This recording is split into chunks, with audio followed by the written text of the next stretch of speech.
Hey guys, Baduk here. It's really nice outside today. Very spring. I just came back from a really nice walk. And I just thought I would make a video for you guys on something you requested in my last video, which in the comment section, which is this invasion here. So, yeah, like any joseki type video like this, of course, I recommend that you go over it on a board yourself later on so you can really remember it. But when it comes to remembering, nothing beats understanding each move completely. So I really recommend you to understand the moves on an individual level. That's actually the right way to study joseki, and that's actually how you make your overall go stronger, because when you study one joseki properly, you don't just learn that joseki, your whole go gets stronger. You understand the game and the local mechanics of the stones better. Okay, tinkering around with stones and variations, that's one way to get stronger. Just memorizing, that's not how you get stronger. So yeah, with that said, I also just want to point out that you don't need a blackstone to be here for this, but I put the blackstone here when it comes to talking about this invasion, because if there isn't any blackstone around there, you really don't need to invade like this. Yeah, that would just give black the chance to kind of damage white's territory with this descent. The fact that it takes white an entire move now later to fix this, to patch this up, means that essentially these points are sort of already gone, right? Because let's say white lives, blah, blah, blah. We'll just use this variation as an example.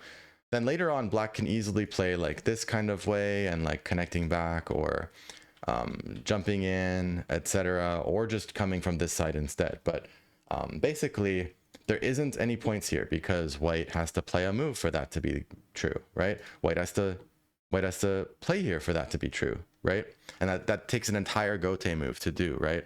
Therefore, when you give black this descend, you should think of it as a lot of self damage. It's like one step back for hopefully two steps forward if you're invading at a good time and a good context, right? So you shouldn't do this type of invasion on this shape like too early in the game. And I also don't recommend it, like I said, when it's just this shape by itself, because instead we can just approach from here to make black feel awkward. Sort of approaching the exposed underbelly of this black position by coming below it, right? Third line against the fourth line. Yeah. So black has various ways to defend this. One way is like this, which is like the ultra clean way.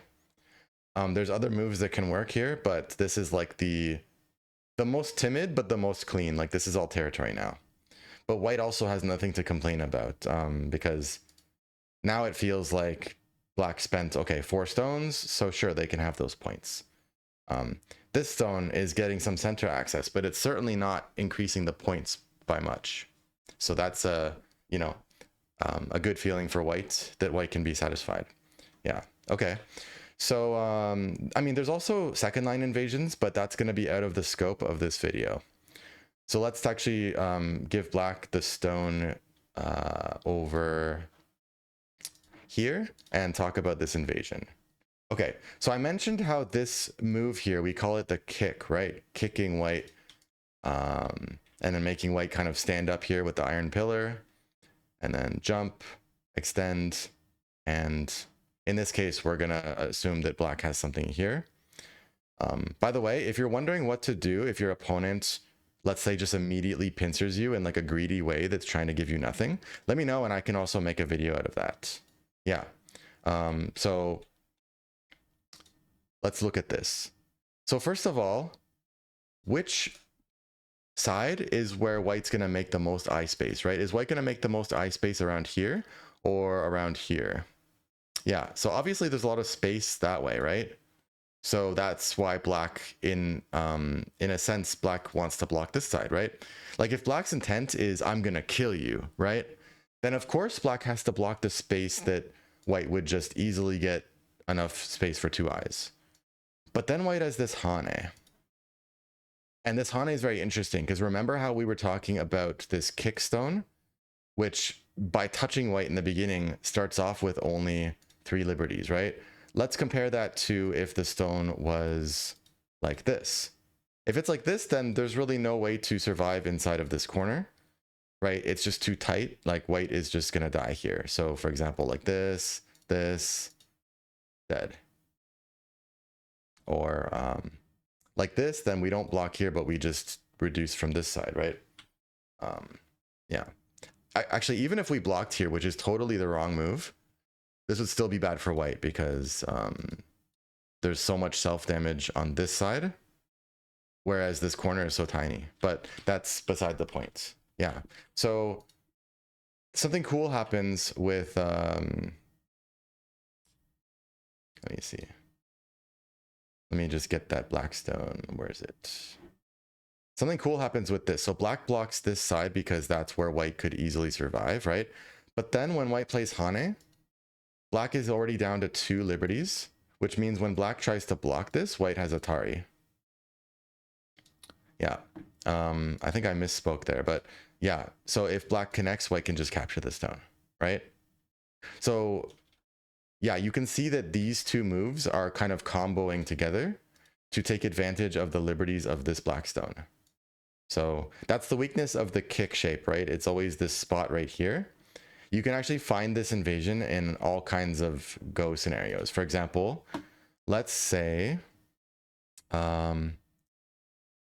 we have some kind of position which is like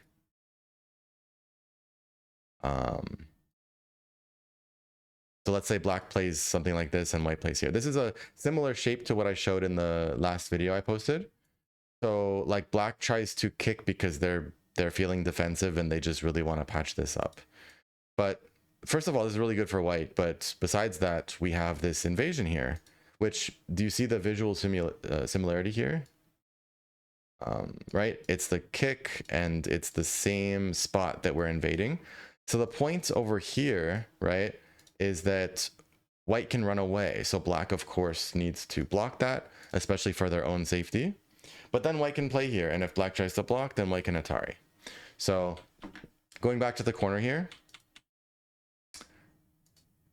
black does have a Tetsuji here, which is to, instead of connecting here, to Atari here. And if white attempts to keep going into the corner, now when black connects, black actually has Miai of capturing at A or capturing at B if white connects A. So either way, white is losing the cornerstones. But that's because white's descent here is an overplay. So white just captures. And black feels all happy and stuff because this one was able to take back the corner. But the corner actually shrunk. And white actually gained solidity for the overall position out here. And so like 90 something times out of 100, at least early in the game, this is considered good for white. Like most of the time I actually see this happening, it's at a time where this is not going to be good for black. So it's, you know, it's one way for black to take back the points and, you know, simplify. But yeah, another way is for black to play here. And then white can push in again. The good thing here for black is in case this peep is ever a good move, then that's one benefit black gets, as opposed to this variation where white's stones are totally solid here. And you don't want to connect this, by the way. This is very small now for both players, right? This is like endgame, basically. You shouldn't get caught up in that and saving all your stones. Like it's super, super small. Yeah. But either way, white's actually happy, right? Like even with just a slight incursion onto black's corner, that's still an overall gain for white, that white got bigger and black got smaller, and white has Sente now, right? And black does pretty much have to do this 99% of the time, because allowing white to get this one is just way too good for white. Okay, so let's get into some joseki here. So I'm gonna recommend that almost all the time you guys should descend here. This is not only very simple, but this allows you to get a fair trade where at least even if white lives here, you're getting a good amount of damage on this, which is already damage. I already explained it, right? That because white has to spend a whole move just to patch that up later, that means that the damage is already plenty. So you don't even have to do the damage yet. Like as black, you don't even have to do this stuff for the damage to be, you know, for it to be damaged, like, because I've already explained that. Yeah. So as soon as this exchange happens, this A for B here, you can consider that white basically already lost points here. And that's because white has to spend a whole move to take back those points. It's like, imagine you have a stone on the third line somewhere, right? You can play here to get points, but until you play there, you don't have those points, right? It's actually the same here. So yes, white originally had some stuff, but when this trade happens, they lost it.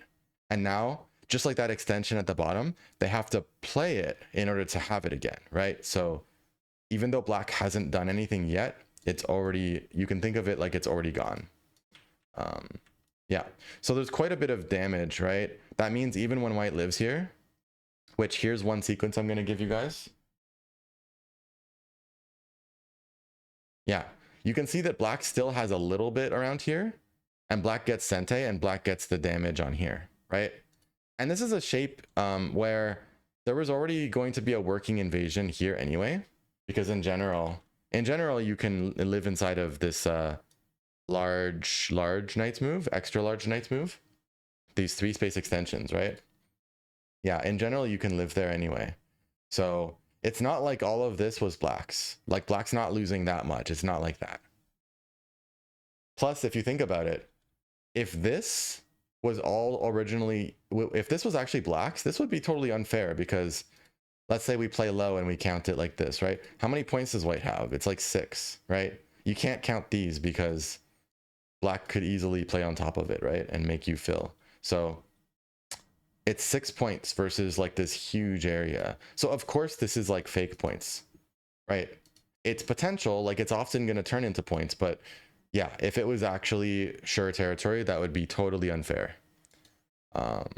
Okay, so let's get back to it. Yeah, so black descends. You should almost always do this. A lot of Q players play this one all the time, but it's very defensive and it's good for white. So I recommend you to evolve beyond that. Yeah. So here, now then white peeps. White certainly doesn't want to bump their head. That's just a terrible exchange for white, and white's also like dead now. You also can't really play the knight's move here because black has a Tetsuji here. Can you figure out what black should play? Black has a really good move, although it takes a little bit of reading to understand why it's so good, because the move itself looks kind of weird. So go ahead and pause the video if you want to pause it and think about that. So the move is this one. Yeah, this one, because if white tries to punish it by going forward, black can hane and then push, and these stones will die. So white basically has to go back, and then white can live with about 5 points, like this. But it's only 5 points, right? And black has like far more than 5 points of damage here, and also managed to keep quite a bit of stuff here, and also get sente. So yeah, even though white has 5 points plus the reduction value, it's still pretty good for black, but it yeah, white can do better with this peep. So the way this peep works is that even if black tries to push and do some cuts, all this does is help white live faster and give white more shape. It's kind of like when I play it here and we get this far. Notice that I put the stone here instead of bothering to push and then Atari. Push and then Atari is a common like Q style unnecessary thing, because here, even if you play here without push, white's best move is still to connect, because if, first of all, if white goes forward, of course we can destroy the position. And if white plays this move, which is like the move that we neglected to play, right? So if white takes that away from us, white is the one who's doing themselves harm, because if we play here and they save their stone, now we can basically kill, just like poke it once and play a monkey jump, right? And then this is going to be only one eye. It's actually very dangerous. Yeah. So white still has ways to live, like, for example, let's say this move, but they're just going to lose more than they needed to lose. So like, let's say reduce and then take this and go here. So, you know, white only gets 4 points this time, and black got super solid here and still sente and still damage. So this is terrible for white. Yeah. So white connects to make sure that this black blocking is not threatening this one stone. You see, if we go here, which only has the benefit of like protecting one point there, right, compared to this one. Now this one threatens a stone, but if white plays here and doesn't mind losing 1 point there, that doesn't really matter. Then black still has to spend a whole gote move just to play here, which is no longer threatening any stones individually. So now white has time to play a move in the corner. And yeah, you might think that like here or here is better, but this one, there's ways for black to do stuff inside here to make it at least become like not points or worse, depending on how you guys play. It can get a bit complicated. So there's moves inside that can cause white some trouble here. Whereas here it's impossible because like, let's say black plays this, then white blocks. Now there's a guaranteed eye here. Right, you see that? So one eye there and one eye here. So the good part about this 2-2 in this case is that it distinctly, like specifically isolates this eye, and black cannot touch it. So that makes it a little bit better than this one.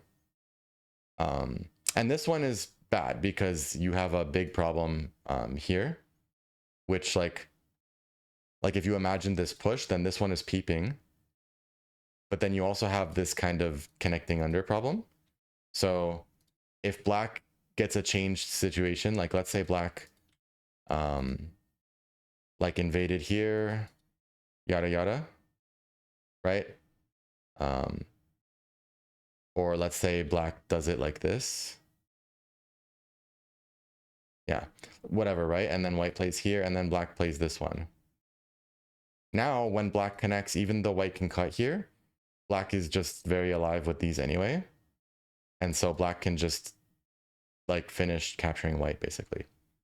Yeah, so it's a very dangerous shape to make that you give black this pretty much like double peep in a way. It's threatening to cut and it's threatening to go back with A or B. So, yeah. Yeah, so this is the right one. And then white's alive. And that's the end of that sequence. So just to show that one again, invade, descend, peep, connect. Connect is black's best move, actually. Yeah, like if you try to cut, you're not doing yourself any favors. So let's say you cut like this, white just takes it. You need to cut here to kill the cornerstone to make this make any sense. White just takes and does what you say. You finish capturing that, but then white cuts. And your position is demolished, and white's gonna survive just fine as well. If you cut the other side, white has multiple options. Even if white just took it and let you become awesome out here, at least white lived in Sente now instead of Gote. Or, you know, maybe even better, white plays something like this. Black can Atari, or doesn't have to, but black anyway plays here. And then white can just push through again, right? If black tries to cut, then white has Atari. Atari, Atari, Atari. You know, easy for white to succeed here. So this resisting like this, it doesn't work. So black just connects. White makes a diagonal, which indirectly makes these cutting points not work for black. You know, it's much better than this move, which does not expand this way at all and only focuses on fixing this one problem. If you play the diagonal, you get more eye space and you fix those problems, right? So it's better. And then black plays here because this pushing is not necessary. And then white plays here. Notice, you see how right now black push, it doesn't do anything, right? This is just a 1 point endgame Sente that you could save for like another 200 moves. And it's a co-threat that you would be wasting as well. It's also a liberty that you would be losing. So there's like no reason at all to push here. That's why we don't push there earlier. Yeah. So up to here, it's a set pattern. And then I'll show you guys one more way for white to play. Which one is better really depends on the situation each time. Between A and B. So you just need to practice and figure out for yourself when one is better than the other. Because it depends on like what's around here, for example. But I'll show you. So we'll take away, for this example, I'm going to take away that stone just to make this simpler to think about. Because in a real game, who knows where black's stone or lack thereof is really going to be? Yeah. So white pushes, and then black can push once here to create some cutting points. This time it's meaningful because we're about to immediately use those cutting points. You could theoretically just Hane and then push after. That's possible too. If you Hane, I don't think white's going to take this away from you because this descend becomes very scary for white. But I think it's proper for black to push in this case to just take away that option for white. Yeah. And then after this, if white just plays here, for example, to make sure these cuts don't work, it's generally going to be too good for black because now like this push is Sente and this Atari is painful. And then black can just fix their problems now. And the problem here is that black is pretty nice on this side. This one is damaging white already. And then white's corner is only like five points. So yeah, so white cannot really play like that. That's why white does not fix their cutting points like this or like this, but instead Hanes. And now black has two options. Okay, so up to here is pretty straightforward. We already talked about all the moves up to here and why those make sense. And then instead of A, we're just choosing the push, right?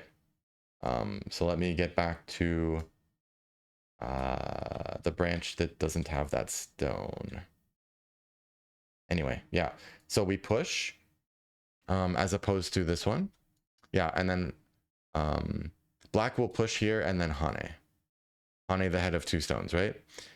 And then white Hane's back, and then black has two options, which is A or B. So B is the double Hane, which is going to be possible here due to the fact that there's a double Atari at C.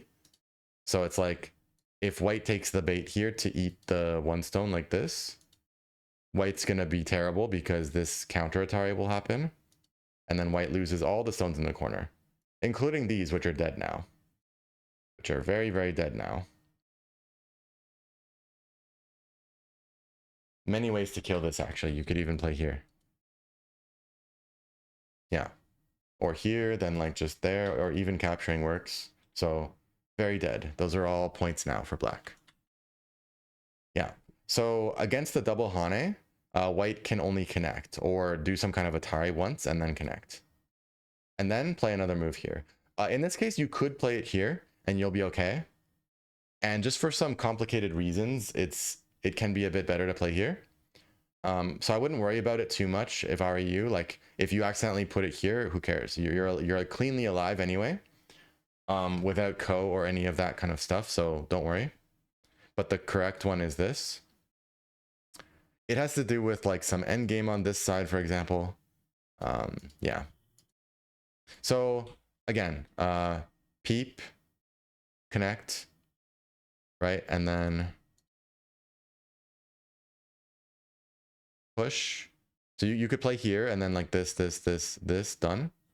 Or you could push and then black makes defects and then Hanes and then double Hanes. Or cuts. So first we'll finish talking about this. So white should connect or do some Atari and then connect. Like for example, if black doesn't have this ladder, then you might sometimes consider to Atari once and then connect. But anyway, the main point is like connect. Black connects with one of these moves, whatever is suitable. And then white adds a move. Yeah. White doesn't actually have to add this move. White's actually alive already, but you suffer a lot if you don't because black can peep here and basically force white to add a stone here and like get really small like this and also lose the endgame on this side too. Yeah. So as long as white has time, white usually does this. I think the world where you don't have time to play this is also the world where you just don't invade right now, I think. Yeah. Because otherwise black's local result is like way too good. If it ends up, you know, like this. Like this is just too sad for white. Especially because white lost some points here, right? So, yeah. Okay, what happens if black cuts here? Again, cut is threatening double Atari. So white cannot just take the bait because this trading now is way too good for black. Yep, so white connects, or you can Atari first and then connect, and then black takes, and then that's it. And then often white will add one more move to this position, like extend or push, and that's it. So I hope that I was able to help you guys understand each move on a move by move individual basis, which is really how I recommend studying joseki in general. And I would absolutely encourage and even appreciate questions if you guys have those, as well as video requests and any kind of feedback or comments. And as well, did you guys like go outside today? Did you get a nice walk? Did you enjoy the spring weather? Or like, what is the weather like in your part of the world if it's not super nice like it is here in Toronto? So, you know, even random chit chat is fun for me. So if you guys want to comment on that. Yeah. So, and finally, if you had this coming up in your games recently, right? You know, maybe you have some fun story to share about something that happened in your games regarding this shape, right? This invasion, or even like the kick move in general. You know, if you have any thoughts on that to share with the rest of us. And let me know if this helped you. So thank you guys so much for watching. And I'll see you guys in the next one. Take care. Bye bye.